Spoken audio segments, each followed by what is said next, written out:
نحمده ونصلي ونسلم على رسوله الكريم أما بعد وعلم أسرار الدين الباحث عن حكم الأحكام ولمياتها وأسرار خواص الأعمال ونكاتها، یہ جو آپ کے سامنے عبارت پڑھی گئی یہ انتہائی مختصر عبارت ہے۔ یہ علم اسرار الدین، جس کو فن حکمت شرعیہ کہا جاتا ہے، اس کی تعریف پر مشتمل ہے۔ گویا کہ حضرت شاہ صاحب رحمہ اللہ یہاں سے حکمت شرعیہ یعنی علم اسرار الدین کا تعارف کروا رہے ہیں اور اس کے فوائد کو ذکر کرتے ہیں۔ کہتے ہیں کہ جو علم منزلے اور مرتبے کے اعتبار سے بہت ہی بلند ہے اور مقدار کے اعتبار سے عظیم تر ہے اور گہرائیوں کے اعتبار سے جڑوں کی حیثیت رکھتے ہیں اور بلندی کے اعتبار سے منار کی حیثیت رکھتے ہیں، اور علوم شرعیہ میں افضل ترین علم ہے وہ علم اسرار الدین ہے، جس کا دوسرا نام حکمت شرعیہ ہے۔ یہاں سے اس کا تعارف کرا رہے ہیں کہ علم اسرار الدین وہ علم ہے الباحث عن حکم الاحکام۔ حکم جو ہے، حکمت ان کی جمع ہے، کسی چیز کی عقلی وجہ، فلسفہ، حکمت کہ یہ کام کیوں کیا جاتا ہے، اس کے اندر کیا فائدہ ہے اور اس کے پیچھے کون سا فلسفہ کار فرما ہے۔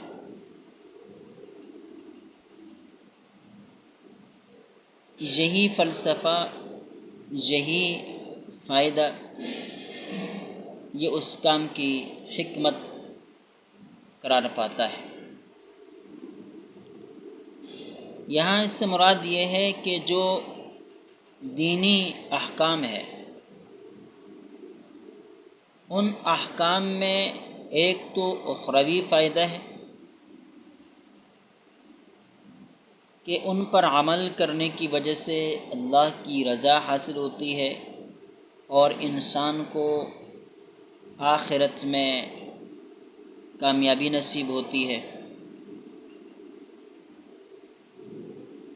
دنیاوی اعتبار سے اس میں کیا فوائد ہے، کیا حکمتیں ہیں اور اس کام کو کیوں لازم کر دیا گیا ہے یا کسی کام سے کیوں منع کر دیا گیا ہے، اس کیوں کے جواب میں جو چیز سامنے آتی ہے اسی کو حکمت کہا جاتا ہے۔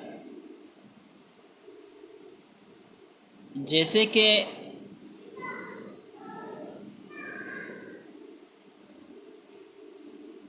ایک چھوٹے سے بچہ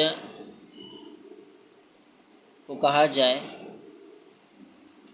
کہ فلاں جگہ آگ سلگ رہی ہے، پانی اٹھائیں اور اس کے اوپر ڈالیں۔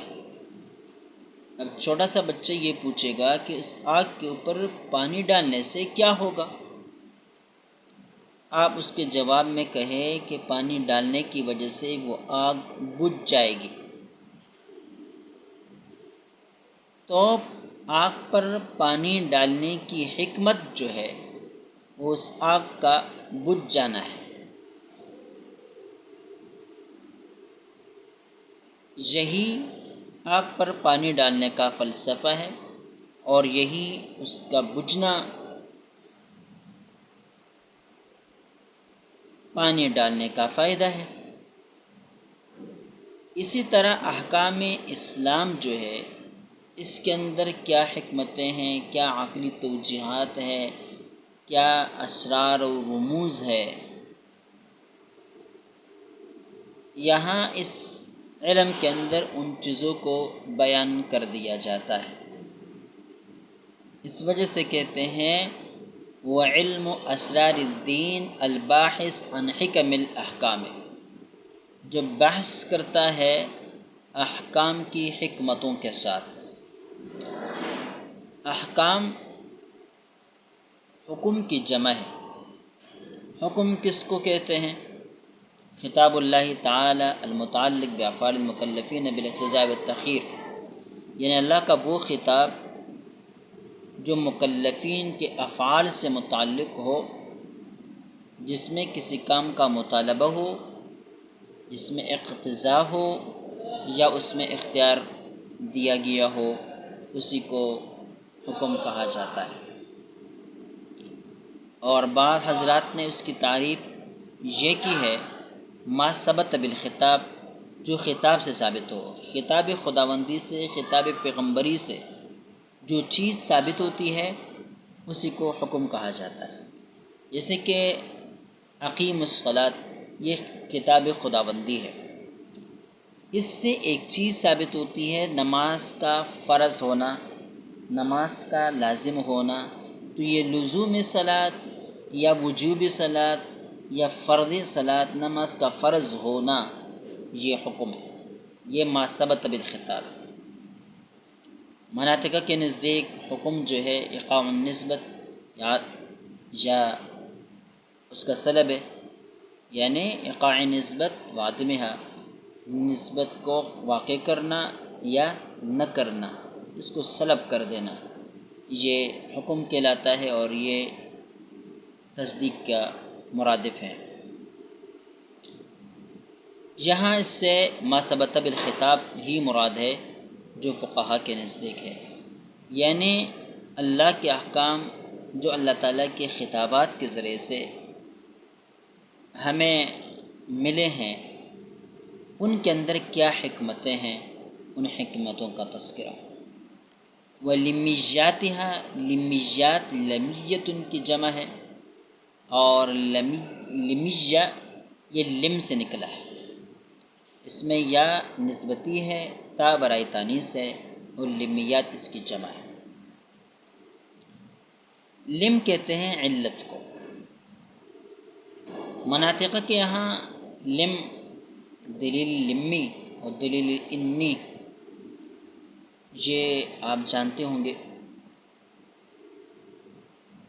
کہ جب ہم حکم لگاتے ہیں، حکم کا جو صغرا کبرا ہوتا ہے، ان میں جو حد افسد ہوتا ہے وہ نتیجے کا علت، اگر وہ واقعتاً نفس الامر میں بھی نتیجے کا علت ہو تو اس کو دلیلی لم کہا جاتا ہے، ورنہ دلیلی ان کہا جاتا ہے۔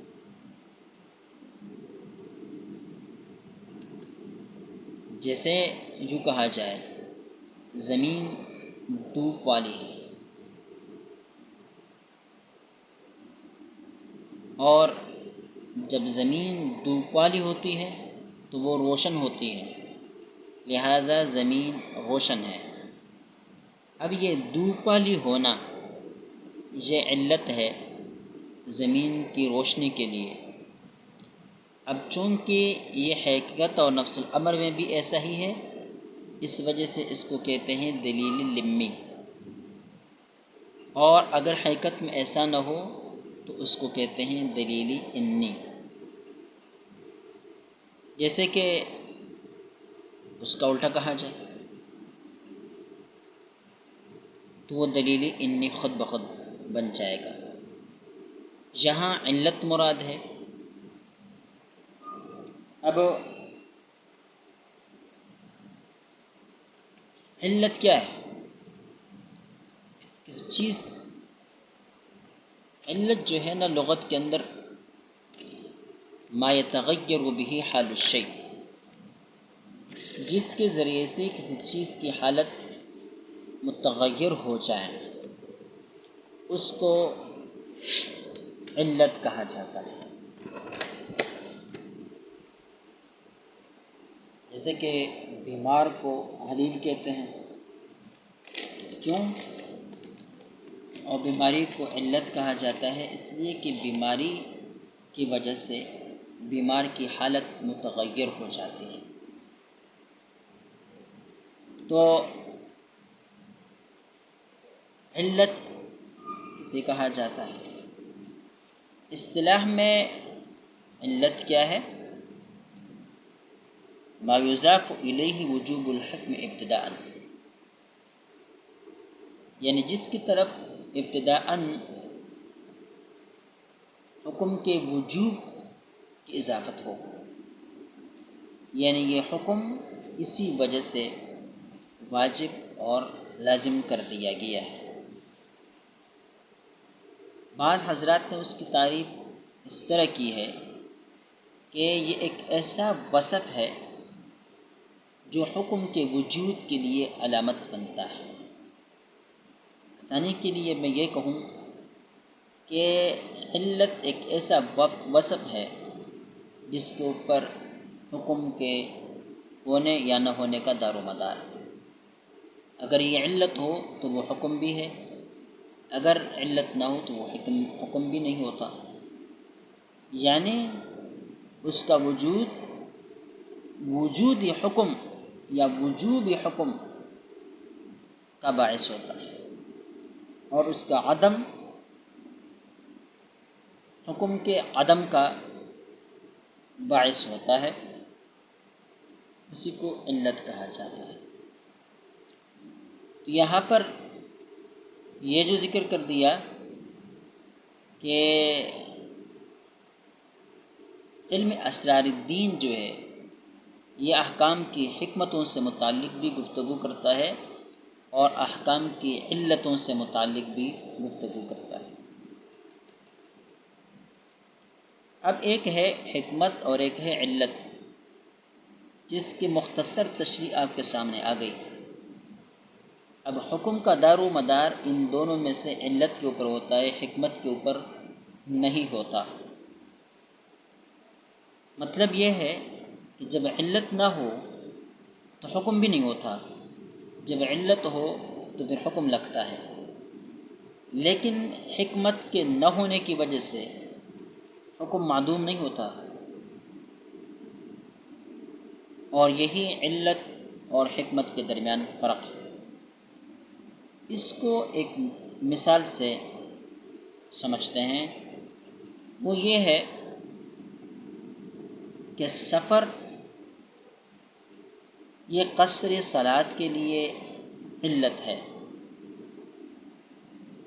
اور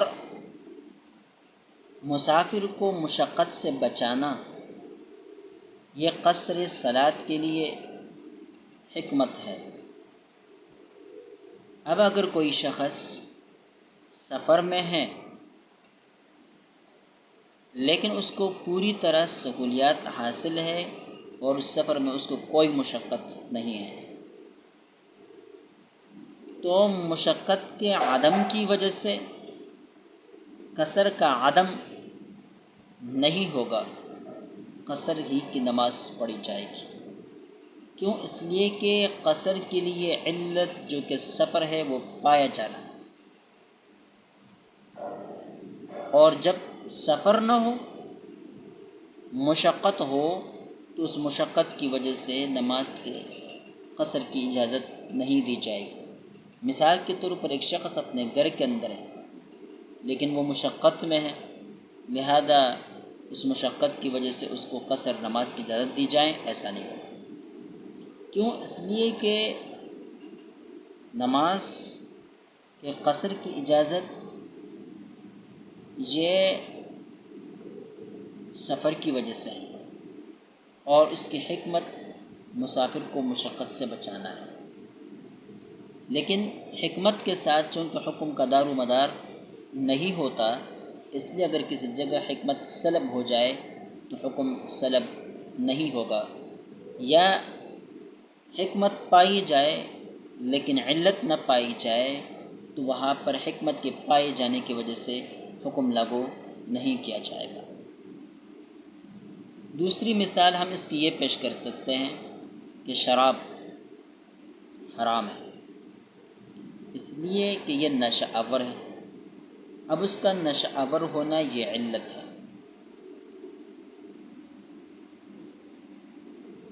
لیکن اگر کوئی ایسی بات ہے کہ ایک شخص پر وہ شراب جو ہے نشہ نہیں لے کر آتی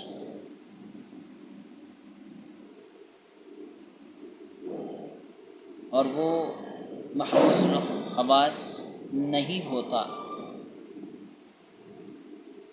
تو کیا اس کے لیے شراب حلال ہو جائے گی؟ نہیں۔ انسان کو محبوس الخواصی سے بچانا یہ شراب کی حرمت کی حکمت ہے اور اس کا فی نفس ہی نشہ آور ہونا یہ اس کی حرمت کی علت ہے۔ لہذا اگر کوئی شخص شراب پیتا ہے اور وہ محبوس الخواص مخبوط الحواس نہیں ہوتا تو اس کے لیے شراب کی حلت کا فتویٰ نہیں دیا جا سکتا، اس لیے کہ اس کے حق میں حکمت منتفی ہے۔ لہذا حکمت کے منتفی ہونے کی وجہ سے حکم منتفی نہیں ہوگا۔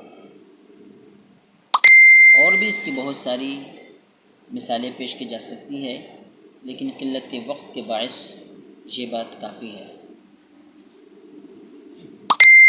وَأَسْرَارِ خَوَاصِ الْأَعْمَالِ، اور اعمال کی خاصیتوں کے راز اور اسرار، وَنِکَاتِهَا، نکات نقطۃ کی جمع ہے۔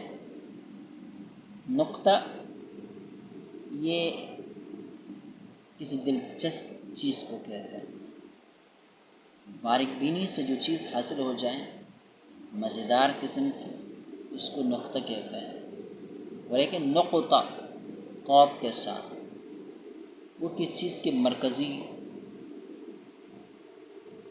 جو ہے نقطہ مضمون کو کہا جاتا ہے، یہ کسی مضمون کا جو مرکزی چیز اور پوائنٹ ہوتی ہے اسی کو نقطہ کہا جاتا ہے۔ یہاں نقطہ ہے تو بتلا دیا وہ علم اسرار الدین، یہ علم اسرار الدین ہے، الباحث عن حکم الاحکام، جو احکام کی حکمتوں سے متعلق گفتگو کرتا ہے، ولیمیاتہا، اور احکام کی علتوں سے متعلق گفتگو کرتا ہے، وہ اسرار خواص الاعمال و نکاتہا، اعمال کے خواص کے اسرار اور ان کے نقطوں سے متعلق گفتگو کرتا ہے۔ اس علم کا موضوع کیا ہے؟ ظاہر ہے موضوع کسی بھی علم کا اس کی تعریف سے لیا جاتا ہے۔ یہاں چونکہ اسرار الدین کی بات، لہذا پوری شریعت مصطفیہ، شریعت مطہرہ جو ہے اس علم کا موضوع ہے اور اس کے احکام جو ہے اس علم کا موضوع ہے، اس لیے کہ کسی چیز کا موضوع وہ ہوتا ہے جس چیز سے متعلق، جس کے عوارض ذاتیہ سے متعلق اس علم میں گفتگو ہوتی ہے۔ تو اب اسرار الدین، دین کے جو عوارض ذاتیہ ہے کہ اس کے اندر کیا راز ہے، کیا سر ہے، کیا حکمت ہے، اس کی علتیں کیا ہیں، تو چونکہ اس سے متعلق گفتگو ہوتی ہے اور یہ شریعت مصطفیہ کے عوارض ہے، لہذا شریعت مطہرہ اس علم کا موضوع ہے۔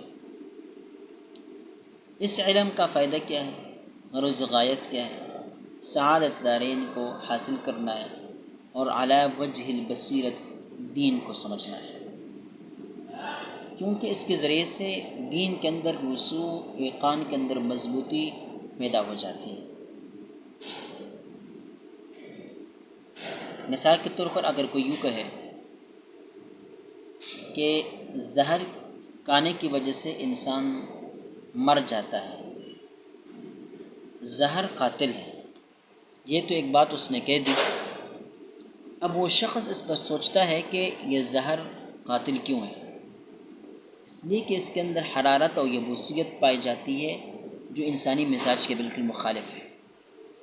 اور جب اس آدمی کو اس بات کا پتہ چل جاتا ہے تو جس آدمی نے اس کو کہا تھا کہ زہر قاتل ہے اور اس کو یقین بھی پیدا ہو گیا تھا، اب اس یقین کے اندر اضافہ پیدا ہو جاتا ہے، استحکام پیدا ہو جاتا ہے، اور جو ہے وہ علی وجہ البصیرت اس بات کو تسلیم کرتا ہے کہ زہر قاتل ہے۔